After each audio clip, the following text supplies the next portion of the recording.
নমস্কার বন্ধুরা, আশা করি আপনারা সবাই ভালো আছেন। আবার একটি ভিডিও নিয়ে আপনাদের সঙ্গে উপস্থিত হলাম। আজকের বিষয়বস্তু তুলা রাশির জন্য খুবই গুরুত্বপূর্ণ, কারণ আজকে জানাবো তুলা রাশির মাসিক রাশিফল মার্চ 2024 আপনার কেমন যাবে, 9টা গ্রহের অবস্থান অনুযায়ী কেমন থাকবে আপনার স্বাস্থ্য, শিক্ষা, প্রেম ভালোবাসা, বিবাহিত জীবন, ভাগ্য, কেরিয়ার, বিজনেস, এ সমস্ত কিছু বিস্তারিতভাবে বন্ধুরা আলোচনা করব। আপনি যদি তুলা রাশির জাতক বা জাতিকা হন, ভিডিওটি প্রথম থেকে শেষ অবধি মনোযোগ সহকারে দেখুন। দেখার পর দেখবেন আপনারাও প্রশ্নের অনেক উত্তর পাচ্ছেন এই ভিডিওর মাধ্যমে। ভিডিওটি দেখার পর ভালো লাগলে পারলে চ্যানেলটিকে সাবস্ক্রাইব করে আমাদের সঙ্গে থাকতে পারেন, এবং সাবস্ক্রাইব করলে পাশে থাকা বেল আইকনটি অবশ্যই প্রেস করে রাখবেন, কারণ এই ধরনের ভিডিও নোটিফিকেশন তাহলে আপনি সহজে পেয়ে যাবেন। আসি মেন আলোচনা।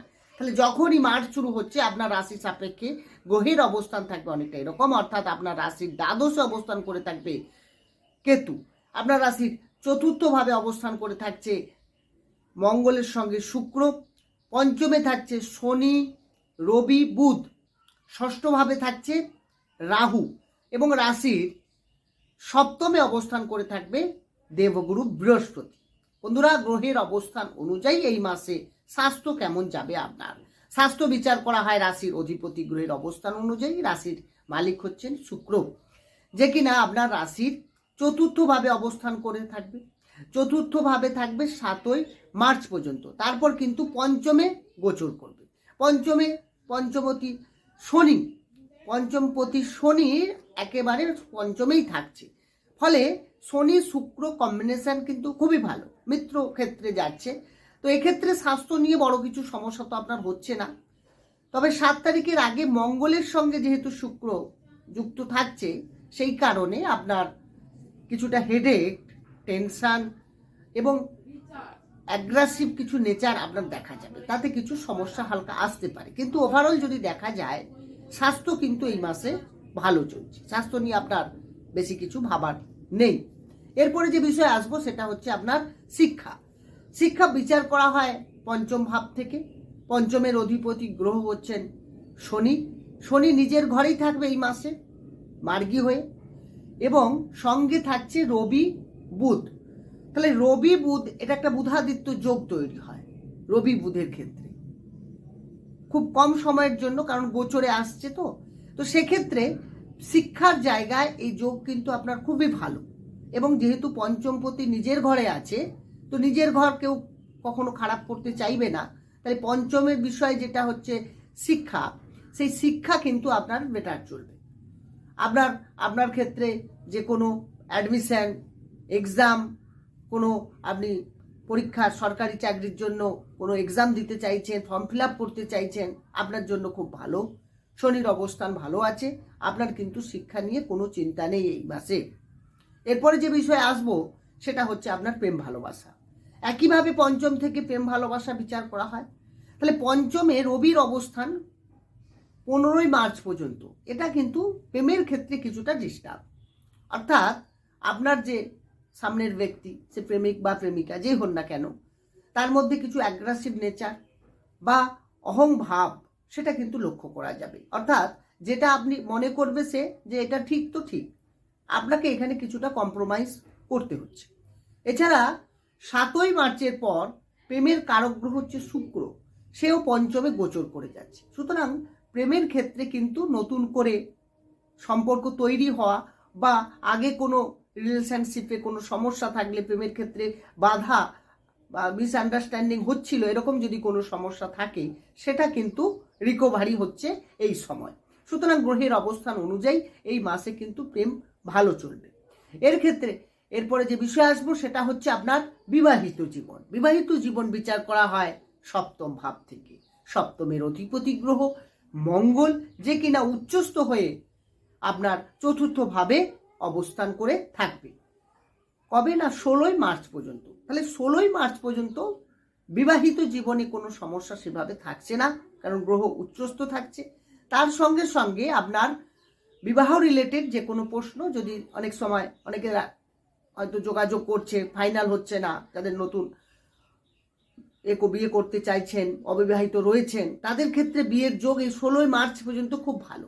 আর আপনাদের বিবাহিত জীবনে সমস্যাগুলো এই সময় অনেকটা মিটবে।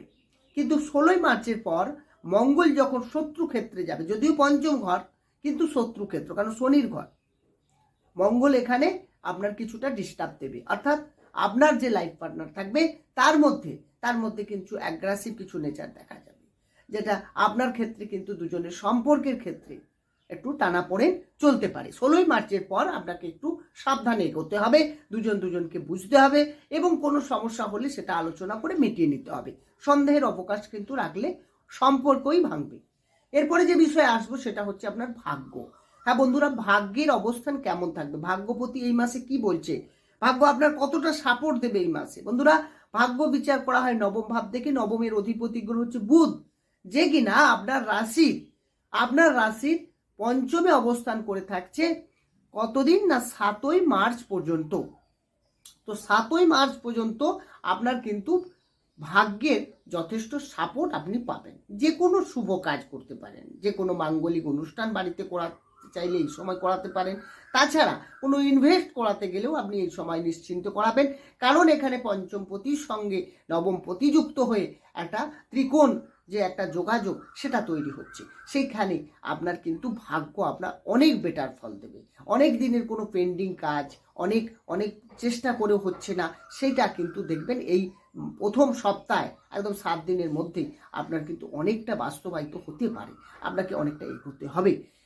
এরপরে ভাগ্যপতি বুধ সে কিন্তু 7ই মার্চের পর ষষ্ঠ ভাবে চলে যাবে। ষষ্ঠ ভাব মানে যেখান থেকে রোগ, ঋণ, শত্রু আমরা বিচার করি, সেই ভাবে যখনই যাচ্ছে তার মানেই আপনার ভাগ্যের অবস্থান কিন্তু কিছুটা চেঞ্জ হলো, অর্থাৎ ভাগ্য ডাউন হলো। এই সময় আপনি এখানে আবার রাহু যুক্ত হয়ে আছে, কারণ অলরেডি ওখানে ষষ্ঠে রাহু আগে থেকেই আছে। তো সেখানে রাহুর সঙ্গে মানে আপনার ভুল ডিসিশন নিয়ে নেওয়া, ভাগ্যের ক্ষেত্রে কোনো বড় ইনভেস্ট করতে গেলে একটু ভেবেচিন্তে করা, নতুন করে শেয়ার মার্কেট, স্টক মার্কেটে ইনভেস্ট করতে গিয়ে লস হওয়া, এগুলো দেখাচ্ছে। তো এইসব বিষয়গুলোতে আপনাকে একটু সাবধান। কোনো বড় সিদ্ধান্ত নিতে গেলে 7 তারিখের আগে নিয়ে নিন, পরে নিলে তার পরবর্তীকালে যে ভিডিও দেব সেখানে দেখাচ্ছে কোন সময়টা আপনার ভালো, পরে নিন। কিন্তু 7 তারিখের পর থেকে এই মাস কিন্তু আপনার জন্য ভাগ্যের খুব একটা ভালো সাপোর্ট আপনি পাবেন না, বাধার সৃষ্টি হবে। এরপর এই সময় যদি আপনার কোনো বড় একটা মিটিং থাকে বা কোথাও ভ্রমণের যোগ থাকে, সেক্ষেত্রেও কিছুটা বাধাপ্রাপ্ত হতে পারে। এরপরে যে বিষয় আসবো সেটা হচ্ছে আপনার কেরিয়ার বিচার করা হয় দশম ভাব থেকে। দশমের অধিপতি গ্রহ চন্দ্র, যে কিনা 2.5 দিন অন্তর রাশি পরিবর্তন করে এবং দশম ভাবের মঙ্গলের দৃষ্টি থাকছে, শুক্রের দৃষ্টি থাকছে। তো সুতরাং এই মাসে কর্মের ক্ষেত্রে অনেকটা প্লাস পয়েন্ট পাচ্ছেন। তবে হ্যাঁ, এই মাসের শেষের দিকে একটু কর্মের ট্রাভেল থাকবে, কারণ ভাগ্য আপনার ডিস্টার্ব থাকছে। নতুন করে যারা চাকরির চেষ্টা করছেন প্রথমের দিকে করুন, আপনার অনেক ভালো ফল পাবেন। কিন্তু লাস্টের দিকে কি হবে, আপনার ভাগ্যে মানে অনেকটা বাধার সৃষ্টি হবে। আপনার আজ কাছে এসে কাজটা হয়তো দেখা গেল আটকে গেল, বা আপনি অনেক প্ল্যানিং করে এগোচ্ছেন, বা আপনি কর্মক্ষেত্রে দেখা যাচ্ছে ভালো কাজও করছেন, সেখানে আপনি কিন্তু নাম পাচ্ছেন না, আপনার একটু বদনাম হয়ে যাচ্ছে। আপনাকে আপনার বস বা আপনার কলিগরা রয়েছেন তারা নেগলিজেন্স করছে, আপনাকে সাইড করার চেষ্টা করছে, পলিটিক্স হচ্ছে আপনার সঙ্গে, এগুলো দেখা যেতে পারে। আপনার একটু সাবধানে। এরপরে যে বিষয় আসবো সেটা হচ্ছে আপনার বিজনেস বিচার করা হয় সপ্তম ভাব থেকে। সপ্তমপতি উচ্চস্থ, 7 মার্চ পর্যন্ত শুক্র অবস্থান করে থাকছে এবং 16 মার্চ অলরেডি মঙ্গলও কিন্তু সে পঞ্চমে শনির সঙ্গে। তাহলে মাসের প্রথম অর্থাৎ 15 দিনের মধ্যে কিন্তু আপনার যেখানে ব্যবসার ক্ষেত্রে ভালো রয়েছে এবং এই সময় বুধের পজিশনও ভালো রয়েছে, তাহলে 7 তারিখ পর্যন্ত।